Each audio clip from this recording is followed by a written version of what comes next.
I want to present a little bit of my research that I'm currently doing. It is on sort of religious humanist responses to post-humanism, and in this context, I have, lately been thinking a little bit more about vulnerability and fragility as sort of defining concepts for human beings. And just to explain this idea, it's just one little idea I want to explain, and maybe I can do it in less than 5 minutes, Miriam. So let's see whether I succeed. Humanism, of course, people think of secular humanism when they hear the term humanism today, but humanism can be either religious or secular, and humanism is a huge term, and its meaning has been also developing. The very idea what humanism is since the Enlightenment, let's say, and even before early modernity until today. But the changes that have been happening in the last decades, at least in the sort of philosophical world, and also I would say broader theology as well, and elsewhere in humanistic disciplines, in what humanism means, has been in a way in response to two big challenges to humanism, which are not the traditional conservative religious or let's say also fundamentalist challenges to humanism, but on one hand, first our environmental consciousness and the awareness how humanity has destroyed the environment, and then environmentalist critique of these disastrous consequences of what we could call anthropocentric culture of Western humanism. And then also on this there is another wing of where humanism has been attacked. That would be from the perspective of what we know about the new technology, digital technology, and especially AI-powered technologies, also widespread internet, advanced robotics, and so on. So in this sense, humanism is in a way being attacked from different new directions today.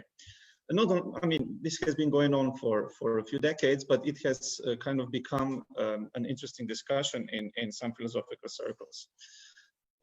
So to be slightly more precise, I could just talk about an example of a thinker, Kathleen Hales, who has built her argument against humanism on the basis of Foucault's philosophy and his questioning of humanist assumptions.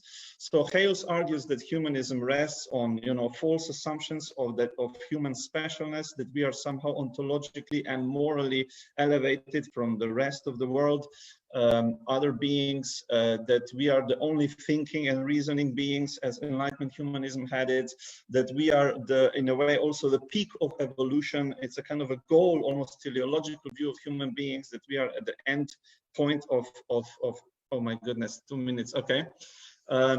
So this is one sort of critique. There is another sort of critique, and that would be, with technology. And I think I said this also in the my last presentation at the research day, was it 2 years ago, I think. In the light of what technology can do today, AI systems, several things that we thought only we humans can do, actually machines can do, right? So this is, and every new month we are reading new news about how machines can actually outperform us in intelligent tasks. So reasoning and intelligence, which used to be something that humanism would hold as, that's what makes us special, is not anymore the case. It's very hard to continue this kind of line of defense or upholding of humanism. So in a way, what I want to say, and what it's consistent with certain recent developments, the response of what makes us maybe uniquely human in some sense is the particular ways that we are fragile and vulnerable and weak and also emotional and also biased compared to machines in some ways. So human beings, because with attention to our embodied experience, we can see that we have particular ways that we respond to our environment, to other humans also, and fragility and vulnerability is at the core of this. So in a way, because we are fragile and vulnerable in particular ways, we have morality, ethics, and also at the end also politics.